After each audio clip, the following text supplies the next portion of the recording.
Item ಯಾವುದೇ ಇರಲಿ try ಮಾಡಿ ಆಚಿ ಚಿಕನ್ ಮಸಾಲಾ.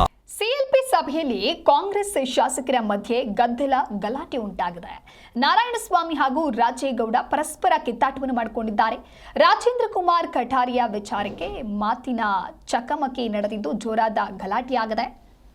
ಬಂಗಾರಪೇಟೆ ಶಾಸಕ ನಾರಾಯಣಸ್ವಾಮಿ ಹಾಗೂ ಶೃಂಗೇರಿ ಶಾಸಕ ರಾಜೇಗೌಡ ಪರಸ್ಪರ ಕಿತ್ತಾಟವನ್ನು ಮಾಡಿಕೊಂಡಿರುವಂಥದ್ದು.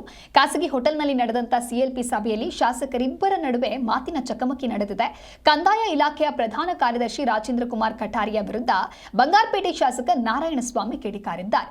ಕಂದಾಯ ಇಲಾಖೆಯ ಕೆಲಸಗಳು ಸರಿಯಾಗಿ ಆಗ್ತಾ ಇಲ್ಲ, ಕ್ಷೇತ್ರದ ಸಮಸ್ಯೆಗಳಿಗೆ ಸಂಬಂಧಪಟ್ಟಂತೆ ಪತ್ರವನ್ನ ನೀಡಿದ್ರೂ ಕೂಡ ಕೆಲಸವನ್ನ ಮಾಡಿಕೊಡ್ತಾ ಇಲ್ಲ, ಪದೇ ಪದೇ ನನಗೆ ಯಾವುದೋ ಒಂದು ಕಾರಣಕ್ಕೆ ನೋಟಿಸ್ ಅನ್ನ ಕೊಡ್ತಾ ಇದ್ದಾರೆ, ಹಿರಿಯ ಶಾಸಕ ಅನ್ನೋದನ್ನು ನೋಡದೆ ನೋಟಿಸ್ ನೀಡ್ತಾ ಇದ್ದಾರೆ. ಈ ಹಿಂದೆಯೇ ಕಠಾರಿಯಾ ವಿರುದ್ಧ ನಾನು ಸೇರಿದಂತೆ ಕೆಲವು ಶಾಸಕರು ಪತ್ರವನ್ನ ಬರೆದಿದ್ದೇವೆ, ಅವರನ್ನ ವರ್ಗಾವಣೆ ಮಾಡುವಂತೆ ಪತ್ರ ಬರೆದಿದ್ದೇವೆ, ಆದರೂ ಅವರನ್ನ ವರ್ಗಾವಣೆ ಮಾಡದೆ ಅಲ್ಲಿ ಮುಂದುವರಿಸಲಾಗಿದೆ ಅಂತ ಹೇಳಿ ನಾರಾಯಣಸ್ವಾಮಿ ಈ ರೀತಿಯಾಗಿ ತಮ್ಮ ಅಸಮಾಧಾನವನ್ನ ವ್ಯಕ್ತಪಡಿಸಿದ್ದಾರೆ.